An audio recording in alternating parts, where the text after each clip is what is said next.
Bonjour à tous et bienvenue sur Cybertech. Dans cette période de crise, j'avais envie de faire une petite vidéo pour savoir comment aider la recherche médicale avec le matériel informatique qu'on a chez soi. Comme beaucoup, finalement, je suis également confiné et je dois télétravailler. Simplement, lorsque je télétravail, finalement, je n'utilise pas 100% des ressources informatiques qui sont à ma disposition. Sur mon Mac mini, par exemple, on voit qu'avec plusieurs pages web ouvertes, plus un document Microsoft Office, etc., je suis loin de tourner aux fréquences maximales de mon processeur. Il me reste finalement de la marge. Pareil sur la station de travail sous Windows que j'ai, on voit là la fréquence du processeur est très basse, 1 GHz, alors qu'elle est autour de 3,40. La mémoire vive n'est qu'à 50% utilisée, et surtout la carte graphique, ça ne dépasse pas les 10-11%. Donc on voit que j'ai une réserve de puissance inutilisée que je peux mettre à disposition de la recherche médicale. Et justement, c'est l'idée qu'ont eu des chercheurs de l'université de Stanford il y a plusieurs années. C'est ce qu'on appelle le projet Folding Home. Alors ce projet, il est très simple à trouver. Vous tapez dans votre navigateur de recherche Google ou Quant Folding Home et vous allez pouvoir du coup télécharger un programme qui va utiliser les ressources de votre ordinateur que vous n'utilisez pas vous-même pour travailler. Ce programme est disponible sur plusieurs plateformes et aujourd'hui il permet du coup de lutter contre le Covid-19 en aidant la recherche. On peut l'installer sur Linux, sur Windows ou sur macOS. C'est très simple, il vous suffit de cliquer et ensuite de télécharger le fichier installeur. Donc ici sur Mac, mais il est aussi sur Windows. Alors l'installation est extrêmement simple. Il vous suffit de suivre les consignes que l'on a dans le logiciel d'installation.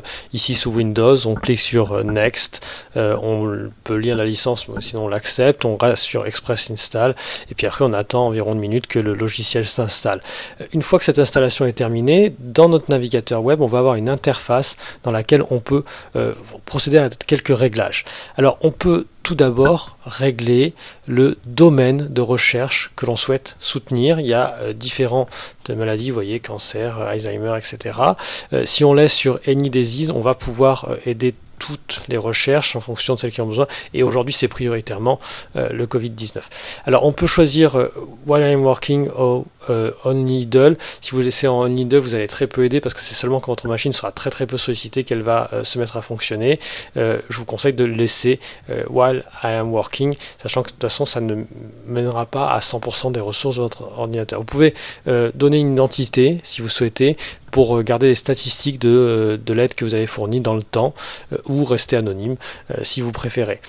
Ensuite, vous avez des réglages de l'intensité que vous souhaitez, médium pour l'instant, mais on peut mettre élevé, et je vous conseille de mettre élevé, sinon vous allez également assez peu contribuer, alors qu'en élevé vous allez avoir une contribution qui sera meilleure, sachant qu'en réalité ça démarre aux alentours de 100% des ressources, mais ça va très vite se stabiliser aux alentours de 50%.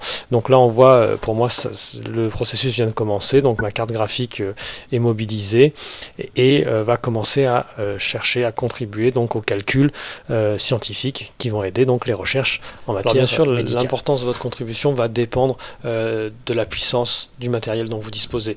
Là, moi, j'ai une station de travail un petit peu ancienne avec un Core i7 4770 et une GTX 1050 Ti. Donc ma contribution est relativement modeste. Bien sûr, celui qui aura une 2080 Ti va contribuer bien plus que moi. Pour vous donner un ordre d'idée, au moment où j'enregistre cette voix off, je suis plus à 0,03%, je suis quasiment à 40%. Il s'est passé à peu près 3 heures et je pense que j'aurai fini les calculs d'ici la fin de ma journée de travail. Donc on peut tous contribuer, tous aider à la recherche en espérant qu'on trouve effectivement des remèdes à la fois au Covid-19 mais aussi à d'autres maladies. J'espère que cette vidéo vous aura été utile. Je vous souhaite en tout cas de bien prendre soin de vous et peut-être à bientôt sur la chaîne Cybertech. N'hésitez pas à mettre un petit pouce si vous pensez que ce projet est utile et à vous abonner si vous souhaitez suivre mes autres vidéos.